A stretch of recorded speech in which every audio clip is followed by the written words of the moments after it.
கருணை, சரணாகதி, தவம். இந்த 3 மறக்கலன்னா வாழ்க்கையில நீங்க அடுத்த பிறகு எடுக்க மாட்டீங்க. இது 3ல ஏதாவது ஒண்ணு மறந்தாலும் கஷ்டம். தானமும் தவமும் யார் செய்வாராய் வானவர் நாடது வழித்தது. அப்படித்தானே?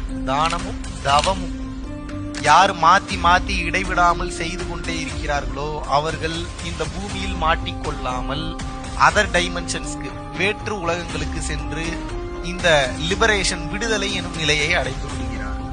கருணையிலும் சரணாகதி நிலையிலும் தொடர்ச்சியான தவம் விட்டு விட்டு செய்து கொண்டே வரும்போது மாற்று கருத்தே இல்லாமல் அருட்சக்தி உங்களுக்குள் வேலை செய்ய ஆரம்பிக்கும். எல்லா இடத்துலயும் இறைவன் உங்களுக்கு துணை இருப்பதை உங்களால் உணர முடியும். நீங்க அதல பாதாளத்துல இருந்தீங்கன்னா கூட அங்க இறைவனுடைய ப்ரொடெக்ஷன் உங்களால ஃபீல் பண்ண முடியும். ஆமா, என்னை இவர் ப்ரொடெக்ட் பண்றாரு, எனக்கு தெரியுது. உங்களால ஃபீல் பண்ண முடியும். You can feel it.